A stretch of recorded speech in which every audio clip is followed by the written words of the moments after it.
तो जो भगवान का नाम निरंतर रटते उनमें दिव्य शक्ति जागृत हो जाती। जैसे दो लकड़ियों के बार बार घर्षण से अग्नि उत्पन्न हो जाती शक्ति।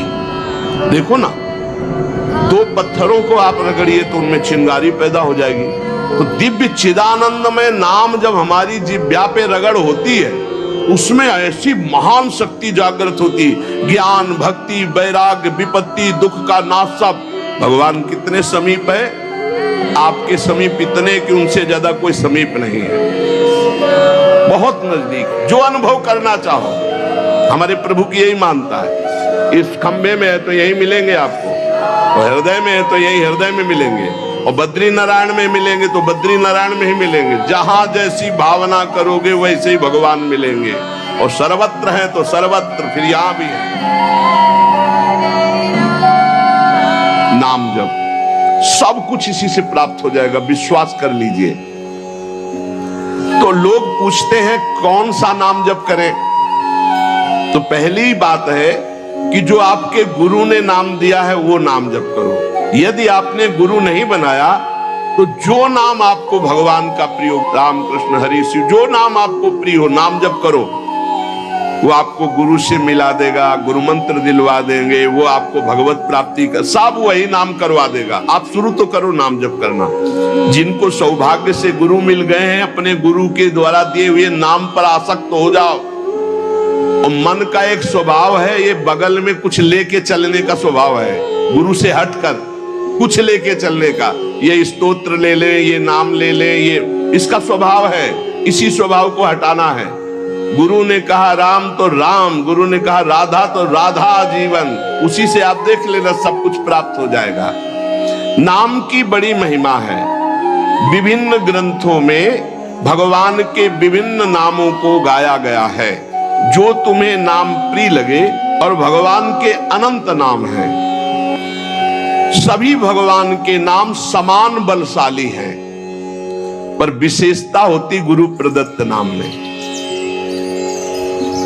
जैसे गोस्वामी जी को राम नाम सर्वोपरि, चैतन्य महाप्रभु कृष्ण नाम सर्वोपरि, हरिवंश महाप्रभु राधा नाम सर्वोपरि, कोई हर्ज नहीं।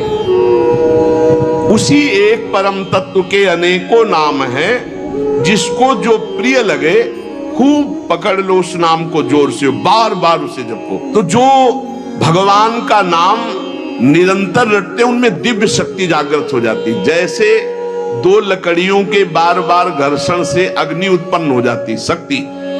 देखो ना, दो पत्थरों को आप रगड़िए तो उनमें चिंगारी पैदा हो जाएगी। तो दिव्य चिदानंदमय नाम जब हमारी जिह्वा पे रगड़ होती है, उसमें ऐसी महान शक्ति जागृत होती। ज्ञान, भक्ति, वैराग्य, विपत्ति, दुख का नाश सब। देखो गोस्वामी जी सरल भाषा में कह रहे हैं, यदि हृदय में और जगत में भी लोक में मंगल चाहते हो तो अपनी जिह्वा रूपी देहरी पर, जो भीतर और बाहर दोनों को मंगल करेगी, नाम विराजमान कर। गोस्वामी जी को प्राण प्रिय है 2 अक्षर राम, ऐसे प्राण प्रिय है हमारा 2 अक्षर राधा। जिह्वा पे विराजमान कर लो, लोक परलोक सब मंगल को प्राप्त हो जाएगा। सर्वत्र भगवत दर्शन। तीसरी बात आई, पहला आया अपने इष्ट के अनन्य, दूसरा कैसे हो तो बोले निरंतर नाम जप करो, और तीसरा सर्वत्र भगवत दर्शन। ये सर्वोत्तम बात है। चाहे वो चांडाल हो, पशु हो, पक्षी हो, जड़ हो, चैतन्य हो, जहां तुम्हारी दृष्टि पड़े तो उसमें देखने की कोशिश करो, इसमें भगवान श्री हरि विराजमान है। जैसे दूर से पड़ी हुई रस्सी सांप दिखाई देती है, न सांप पहले था न बाद में रहेगा, बीच में भास रहा है, और बीच में है रस्सी, भास रहा है सांप।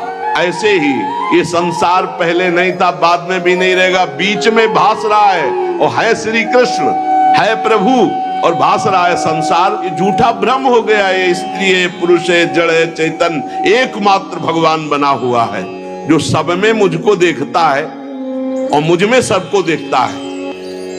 वो मेरे नेत्रों से कभी ओझल नहीं होगा, मैं उसके नेत्रों से कभी ओझल नहीं होगा। और एक श्लोक आता है कि मैं किसी में प्रवेश नहीं हूं, कोई मेरे में प्रवेश नहीं। वही यहां कह रहे हैं, नहीं आधार नहीं को हरि महा। अब क्या मतलब है इसका? बोले इसका मतलब है जैसे कहा जाए बर्फ में पानी नहीं है और पानी में बर्फ नहीं है, बात कैसी रहेगी? क्योंकि बर्फ ही पानी है, पानी ही बर्फ है, भेद ही नहीं है। तो कहा जाए बर्फ में पानी प्रवेश नहीं कर सकता और पानी में बर्फ प्रवेश नहीं कर सकती, उसकी अलग सत्ता नहीं, बर्फ ही पानी बनी हुई है, पानी ही बर्फ है, कोई अंतर नहीं। तो कह रहे कि नहीं आधार। बोले कैसी बात कर रहे हो? बोले इसलिए कह रहा हूं कि वही है, दूसरा कोई है नहीं। दोस्तों वीडियो प्रभु किसी में प्रवेश नहीं करते क्योंकि प्रभु ही है पहले से, तो किसी में प्रवेश करे? और कोई प्रभु में प्रवेश नहीं कर सकता क्योंकि कोई है ही नहीं, प्रभु ही है, स्वयं हरि जगत बने हुए हैं, सब कुछ ये हरि बैठे हैं। बस ये नेत्रों का हमारा दोष हट जाए, चश्मा बदल जाए, केवल हरि है। सिय राम मैं सब जग जानी, मानी नहीं जानी, जान के देख के अति समीप। भगवान कितने समीप है? आपके समीप इतने कि उनसे ज्यादा कोई समीप नहीं है, बहुत नजदीक है, इतने नजदीक है कि अपने आप से भी नजदीक हरि है, अपने आप से। आप अभी अपने को शरीर मान रहे हैं या मन मान रहे हैं या स्वभाव मान रहे हैं, स्थूल सूक्ष्म कारण तीनों से नजदीक भगवान है और इतने दूर हैं कि जन्म जन्म लग जाएंगे खोजते हुए, मिलना बहुत कठिन है। क्यों? क्योंकि बाहर खोजने से नहीं मिलेंगे, अंदर डूबने से मिलते हैं। अंदर जो लौट कर डूब गया वो पा गया हीरा, और जो बाहर चाबी घर में खो गए हैं और बाहर जंगल में पूरा जीवन ढूंढो, मिलेंगे क्या? घर में लौटो, अंतर में आओ, बहिर्मुख बात छोड़ो, अंतर्मुख हो करके एक चरणदास चित्त मनंते ही से अकेले अंदर घुसो।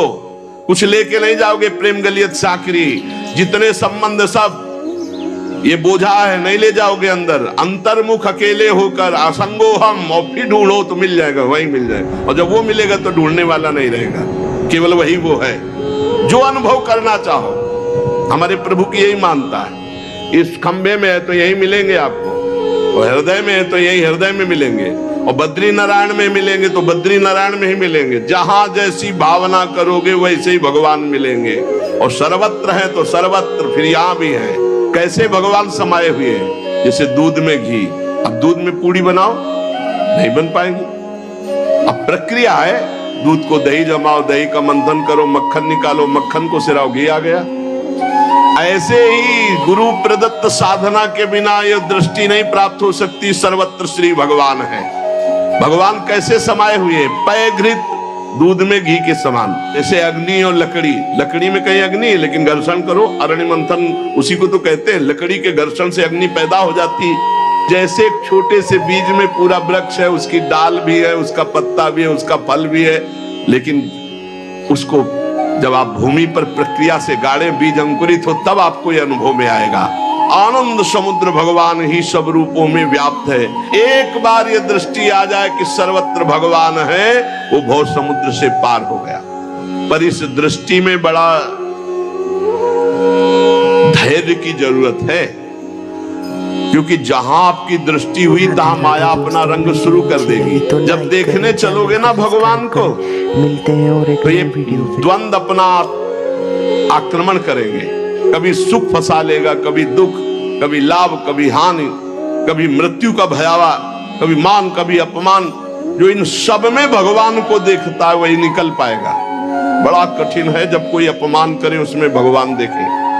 बड़ा कठिन है जब कोई मारने आवे, कोई कहे आओ भगवान मार दे आके। ऐसा बड़ा कठिन है। कोई हमें गाली दे, हानि करे, तिरस्कार करे, हम उसमें भगवान देखें, लेकिन है भगवान। बहुत कठिन है। भगवान एक ऐसी स्थिति दे तभी होता है, नहीं तो ऐसे। अब नामदेव जी ने जब कुत्ते में भगवान को देख लिया, भूत में भगवान को देख लिया, तो एक भगवान से सख्य भाव से बात करने लगे। एक दिन कहा, विठ्ठल भगवान, पांडुरंगा, आपकी कृपा से अब मैं सब में आपको पहचान लेता हूं। भगवान ने कहा सही। बोले आप किसी भी रूप में छुपो, अब हम आपको पहचान लेंगे। भगवान मुस्कुरा दिए। थोड़ी देर में विचार आया कि मंदिर में बैठ के भजन करने से बड़ी भीड़ हो रही, लोग आ जा रहे हैं, विक्षेप पड़ता, मंदिर के पीछे चलते हैं। अभी तक विचार नहीं आया था। अब मंदिर के पीछे जाके जो भजन में लगे, कीर्तन में, सो देखा कि 10 बच्चे आ गए, कबड्डी खेलने लगे। यहाँ बड़ा विक्षेप, चलो नदी किनारे चलते हैं। तो नदी किनारे जाकर कीर्तन करने लगे। अभी कीर्तन शुरू ही हुआ था कि वहां बैलगाड़ी से तंबू कनात उतरने लगी, हो हल्ला शुरू हो गया। उनके नजदीक दूर से गए, बोले यहाँ हम भजन करने आए थे, यहाँ भी उपद्रव शुरू किया। तो उसकी पत्नी गड़ासा लेके निकली, बोले हम भोजन की व्यवस्था भगवान ने कर दी है, मिल गया है, काट के अभी हम बनाते हैं, हम सब लोग खाते हैं। नामदेव जी ने कहा यहाँ तो मरने वाला प्रोग्राम शुरू हो गया, ये कौन लोग है जो हमें काट के खाएंगे। गड़ासा लेके दौड़ी नामदेव जी की तरफ। पति ने कहा तुम चिंता मत करो, दूसरा गड़ासा लेके वो दौड़े। अब वो नामदेव जी ने भजन तो फिर भी हो जाएगा जो जिंदा रहेंगे, भागे मंदिर की तरफ। और सांस, और जैसे जैसे भागते पीछे से पकड़ पकड़ अब पकड़ा पर। जब नगर में प्रवेश किया तो वहां देखा कि कोई ने फिर मंदिर में गया, कहा हाँ भगवान, कहा क्या हो गया? बोले प्रभु ऐसा ऐसा घटना घटी, पता नहीं किस देश के वो लोग थे, वो कह रहे थे लाओ काट के खाते हैं, और वो दौड़ पड़ी उनकी पत्नी। फिर वही बोले पहचाने नहीं क्या? बोले प्रभु पहचानना क्या है, वहां इतना बड़ा गड़ासा ले। बोले रुक्मिणी जी वो थी और मैं था, और कौन था? और कोई दूसरा थोड़ी था। बोले अगर मैं छुपना चाहूं तो तुम मुझे पहचान। बोले प्रभु प्रभु सोई जाले जी देव जलाई जाल तुम्हें। भगवान ये कभी अहंकार न कर ले कि मैं बड़ा भगत बन चुका हूं, सब में भगवान देखता हूं। ऐसा रूप लेके आएंगे कि समझ ही नहीं पाओगे। मान अपमान, सुख दुख, निंदा स्तुति, जन्म मृत्यु, इसे समान देखने वाला जीवन मुक्त होता है। देखो ये इस पर हमें समान होना पड़ेगा। द्वंद्व विमुक्ता, सुख दुख संगई। क्या देखना होगा? सभी मेरे प्रभु के खेल हैं, सभी में प्रभु भरे हुए हैं, और प्रभु का पावन स्पर्श हमें प्राप्त हो रहा है। चाहे जैसी परिस्थिति हो, बहुत आनंद रहता है यदि भगवत भाव में रहोगे। जगत भाव में तो कैसे भी रहो दुख ही दुख है, भगवत भाव में बहुत आनंद।